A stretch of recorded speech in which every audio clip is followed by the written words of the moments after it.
All right, today on this video we want to talk about some basic selling skills that we all need to understand as our foundation for what we do. There are 4 skills, according to Harvard Business School, that every person needs to have to be successful. And these 4 skills actually all start with the letter E. It's really a basic understanding. It's a opportunity to take advantage of which one of those skills you have. As a matter of fact, most people usually have 2 of those skills really well. They're part of them, and the other 2 they have to work on, because between the 4 skills they're opposites. But let's talk about what those skills are. All these skills start with the letter E, and I'm going to give them to you in order of their importance. In other words, all 4 are critically important, but they are in a specific order. So the first and the most important skill, the number 1 skill to be successful as a salesperson, is you have to have the skill of empathy. Now let me just talk for a minute about what empathy is. Empathy is not sympathy. Sympathy is feeling sorry for somebody. Empathy is actually putting yourselves in their shoes, understanding where they're coming from. Oh, by the way, these skills are not only incredible for being a salesperson, they're also incredible skills for being a leader. Because when your people feel understood and cared about, or when your customer feels understood and cared about, which is what empathy is, they're more open to your influence. I mean, empathy helps you to understand what motivates another person and adjust to that. Empathy helps you to understand how they think and why they think the way they think, and you adjust to that. Empathy helps you in so many areas, but the natural law is what I just mentioned, is when people feel understood, they are more open to your influence. That's huge. Now, the number 2 skill that we need to have to be a great salesperson is actually the opposite from empathy. Empathy is all about your customer or the people that you lead. Ego drive is all about you, what you want, what's important to you. You know, if you have ego drive, you are motivated to accomplish things. You always ask for the order. Ego drive helps you to ask for the order. Ego drive gives you confidence, and it shows. Remember, be careful. You can have so much ego drive that you sound cocky, but confidence.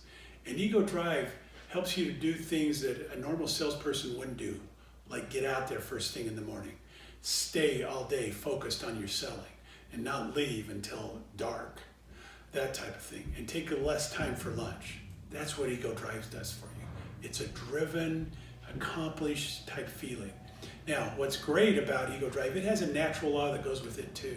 And that natural law is what you focus on, you attract. If you need to get more ego drive, set more goals. If you need to get more empathy, focus on understanding people even when you're working and when you're not working. But they are opposites. You can't have too much empathy. If you have too much empathy, you allow the customers to tell you no, and when they have an objection, you think that's a no. And that's too much empathy.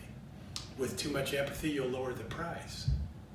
With too much empathy, you will actually not really ask them to buy and do the things that you need to do to get to accomplish the sell.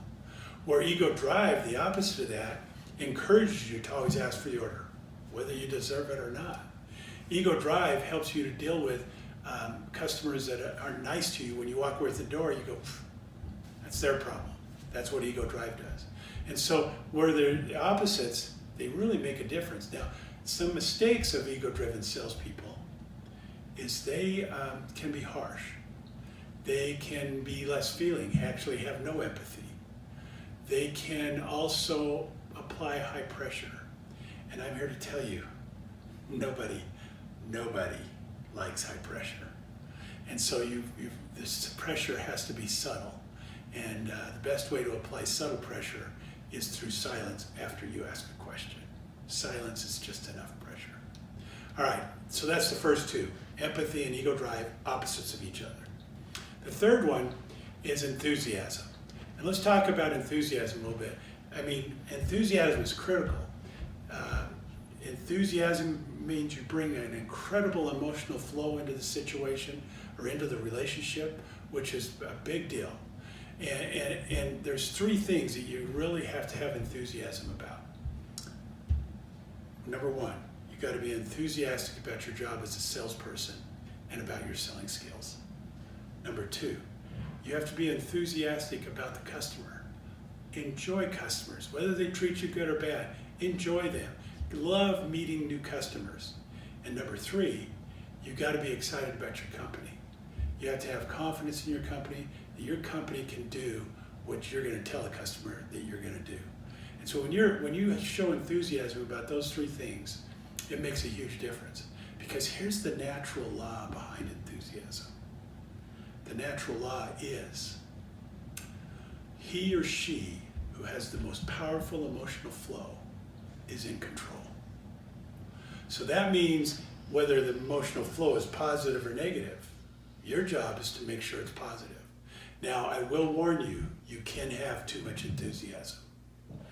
If you have too much enthusiasm, the problem becomes the customers see you come into the door all happy and smiley and just all this stuff. And if they're having not such a good day, or if they're just kind of medium on their emotional flow, they will actually reject you because of your flow is too positive. So what you want to do is you actually want to mirror your customer with your enthusiasm when you come to the door. When you come to the door and they're not happy, they don't give you a smile when they open the door. If they give you a smile, you smile. If they don't give you a smile, stay a little bit serious and give them the information. If they stay serious, you give it to them seriously, and then slowly you build up that enthusiasm and you will bring them with you. That's critical. That's why mirroring customers is so critical. I've actually had salespeople tell me they were selling in a part of the country this year where customers were not happy at the door. And one of these salespeople learned that, you know what, I can't come up to the door all smiles. And so he didn't. He would actually come to the door, not smiling, and he said he also gave them vampire eyes. I go, vampire eyes? What the heck is that? And he said, I actually look at him with a blank stare, kind of glazed over. And he says, it worked. I started doing that, and I sold 15 one day and 12 the next day, just like that. Taught to our team, and they all improved their sales dramatically. So it's really fascinating what the difference that can make and how that can affect our success out there. So recognize where a customer is, and then you be just a little bit better than their enthusiasm, and then you help it to creep up with them. So that's enthusiasm. But if you have too much, you can scare them away or make them not happy with you because they're jealous that you're happy and they're not. All right. So that's enthusiasm. Now the opposite of enthusiasm is expertise. Expertise is the number 4 skill, but it is still as critical as the other ones. Expertise, there's 3 areas you have to be an expert in. You got to be an expert in your products. You got to be an expert in your company. And you got, what you can do and what you can't do. And you have to be an expert in your selling skills and your customer. And so by being an expert in all 3 of those areas, you actually another natural law applies. And this natural law is if your customer perceives you as an expert or authority in pest control, trust is automatically increased. Big deal. That's huge. Now you have to be careful. Just like you can have too much empathy, too much ego drive, or too much enthusiasm, you can also show too much expertise. And the easiest way to deal with that is when a customer asks you an expertise type question, you just simply answer that one question and don't go on and barf all over them about everything you know about pest control. You only answer their question, and then you ask them a question. Does that satisfy your concern? And then they'll tell you if they need you to tell them a little bit more. But if you barf all over them when they ask you a question to show your expertise, they will not ask you another question because you're going, all right, he'll go on forever. So you can show too much expertise. You just show the tip of the iceberg, and when you need to, you reach down underwater and pull up a little more information for them. So there you go. Those are the 4 skills. They are powerful skills. They all have to be part of everything you do in selling and in being a leader. And that's it. That was a terrible ending. You can just redo the ending. Okay. Just, yeah. Go ahead and do your Okay. summary. All right, so there they are, the 4 skills. Empathy, ego drive, enthusiasm, and expertise. Managing and improving these 4 skills. Remember, the first 2 are opposites of each other, empathy and ego drive, and enthusiasm and expertise. One's right brain, the other one's left brain. And you manage those and you understand them and you utilize them and make sure that you have expertise. Make sure that you have a good emotional flow as you go out and do your job, and you have drive, you're ego driven with goals. And number 1, you focus on caring about the customer and understanding them. And as you do those 4 things, your sales will increase and you will enjoy your job a lot more. So I have a question for you about empathy and ego drive. Those are the 2 most important skills that you could have as a sales rep. With them being opposites, how do you balance the 2 and know that you're balanced between the 2? Okay, one thing you have to realize, empathy has to be slightly above ego drive all the time. So if I were to give you percentages on the 2, it would be empathy, you show empathy, 51% has to be empathy. But ego drive has to be bumping right up against it at 49%.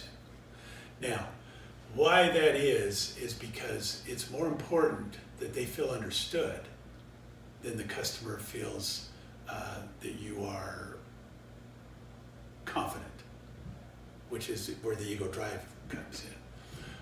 Because when they feel cared about and they feel understood, they will accept, they will open up to your influence. That simple. Ego drive just gets you to do the things that a person with too much empathy won't do, which is ask for the order, overcome the objections, and press forward with sell. But you have to do it without high pressuring them. You have to do it with, you do it with conversations. You have a conversation with them. You're not having a pressure pitch with them. I don't know how else to explain that, but that's a big deal. Does that answer your question? Yeah, it does. You know, for me, when I'm having one of those days when I'm knocking, when I don't feel like people are giving me the time of day and they're just not listening to my pitch, my ego drive goes way up, and it'll go from the 49 to 60 or to 65 because I stop caring as much about them and I care more about my success. And so my interactions become a little more stern with the customer. Yeah. Right? And I do that on purpose because I find that people will listen to me longer when my tone changes a little bit and just my demeanor is a little bit more stern and confident. I'm still nice about it, but I'm just stern. I get to their door and it's a little bit more assertive when I go through the approach. But once they're listening to me, instantly I dial back the ego drive and find a balance again where I'm at 51-49 and they start to feel the connection and the empathy that comes back. That's actually really good because I can see where that would make sense when otherwise you keep getting beat up on your empathy. Yeah. And so you have to pull the ego drive out to accomplish that. And so that can get you back on track. Some days it may be all ego drive all day. Yeah. But then being able to dial back when you get a customer is huge. Yeah. And then focus right in on them, who they are, what's going on with them, what they're about. I think our best salespeople in our company, as I talk to them, they tell me that they totally focus on the customer and the rest of the world has disappeared behind them. Yeah. And when customers feel that, they engage much better. And I think that comes from empathy more so than anything else. But still, that's why I say ego drive is so close to empathy all the time. Yeah. Okay, so here's another question, just as we're talking about this, made me think of empathy when you're selling door to door, selling pest control door to door, specifically here, the how to show empathy, right? And my first thought when I think of that is listening to the customer. They need to feel listened to, and as you said earlier, they need to feel understood. Because like you said, when they feel understood, they're more open to your influence, and just hearing out the whole sales pitch that you have. But is there anything else that you can think of aside from listening and help making them feel understood that will help show the empathy and help the customer show we care, I care? Oh yes, absolutely. Empathy is not just listening to the customer. Empathy is reading the customer. In other words, as you're talking to the customer and you see what they're feeling or what they're thinking, you can almost recognize if they have a question. You can recognize if they're concerned. You can even say something like, so what concerns you the most about this? I recognize that you seem a little concerned or you have a question. And just doing that shows them that you're paying attention to them and you're not just going through a pitch trying to get what you want. That's where it hurts you, is when you just run through the pitch and you be able to pause and step in and out of your pitch really shows empathy in and of itself. Where you just rattle it off and wait for their response, you're not connecting. Now, guys take empathy way too far sometimes. I've had salespeople come to my door and say, oh, nice weather we're having. I hear it's supposed to rain. I don't care about that. What are you here for? You know, that's what's going through my mind. Yeah. And so the ego drive gets you to get right to the point, but the empathy helps you to connect with the customer by reading them, by mirroring them. Mirroring them is a huge part of empathy. That means you're paying attention to them. Like if they have their arms folded, fold your arms while you're talking to them. If they have their hands in their pocket, put your hands in your pocket while you're talking to them. If they are not up to the same emotional flow as you are, come down to their emotional flow and then work up from there.